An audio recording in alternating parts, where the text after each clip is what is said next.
I'm very pleased now to be joined by the defensive coordinator of the Hamilton Ticats, Mark Washington. And Coach Washington, always great to see you. 2019 Ticats, had a dominant season, 15-3, dominant regular season. This year, it seems like, is it safe to say things aren't coming as easily for you guys, or what do you see so far this year? It's a combination of a lot of things. I mean, first and foremost, every year is different. Every season is different. Our team has changed drastically. Essentially half the team is new, to our organization. And so you're going to experience changes there. And then the other 8 teams in the league, they also change. But the main thing is that we're establishing and making sure our style of play and how we want to do things is being really established.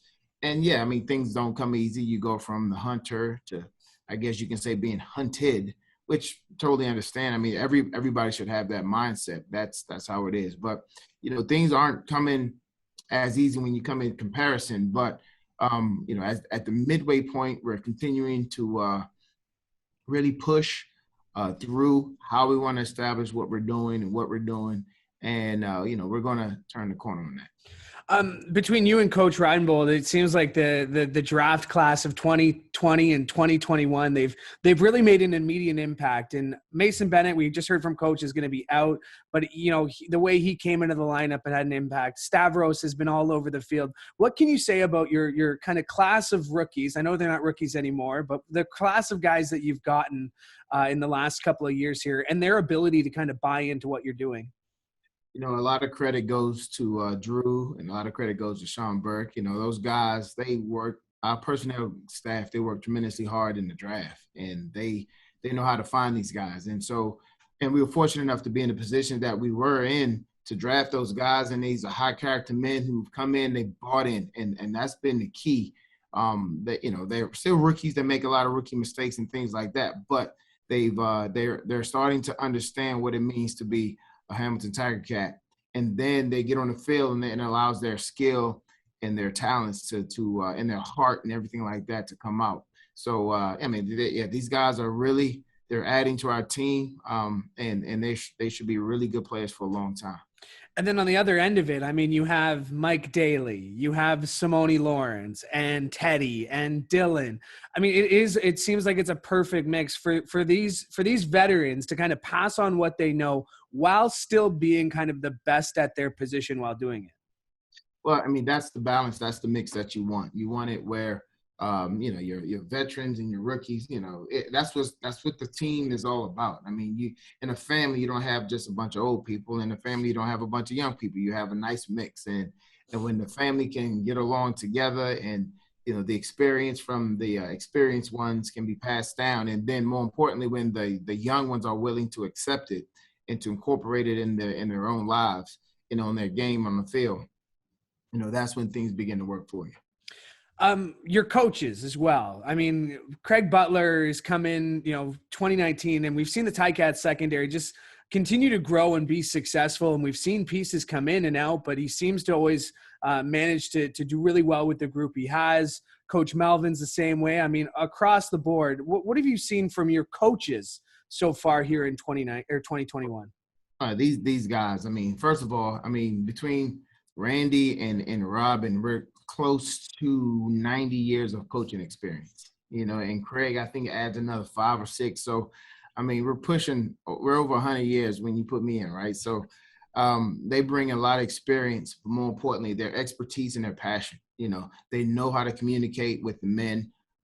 They're masters at their craft, and what they're doing. And, we all understand the messaging and what we're doing and the things that we're pushing. So, I mean, you put all that together with the skill and the experience that they have. And then once again, the willingness for the players to accept it and to buy in, now you're getting into a relationship that'll work. Looking at the remaining games that the Ticats have in the regular season, you got 6 here. A lot of them are at home, but again, there are some challenges. How do you prepare the guys? And I'm sure it's 1 week at a time, but how do you prepare the guys for, especially the rookies, which like you said, you have a lot of, for this home stretch, this game where you need to start finding a way to hit your stride and be the best version of yourselves? Well, that's exactly the point, of what you're saying. Stressing to these men. This next stretch of games are very critical, but how we do in this organization. We are really focused on the next game. Because each game in itself and how it sets up and the scenarios that we're in, all those things change. The only thing that doesn't change is your next opponent that's there. And that's what you have to really focus on. Now, do we understand the importance of it? Do we understand, the strategic moves that it can do when it comes to standings and things? Yeah, we understand that. But you can't be in a position where you're in watching. You have to really focus on the here and now, be in the moment, be where you are, and really focus on what's the task that's right ahead of you.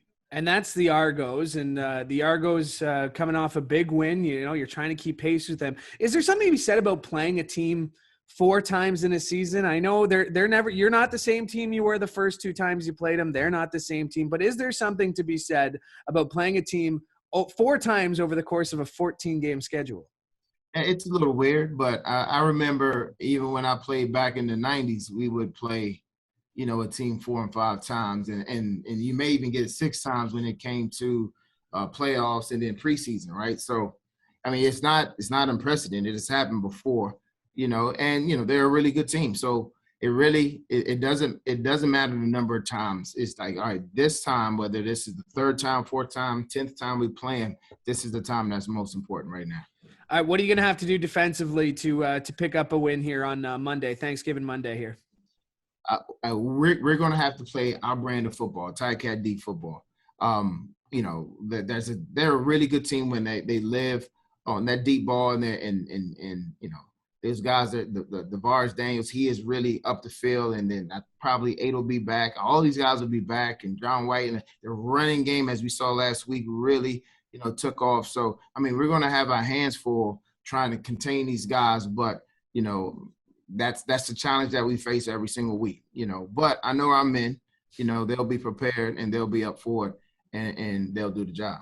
Coach Washington, thanks so much for giving me some time here today. Appreciate it. No problem, man. No problem at all. Thank you.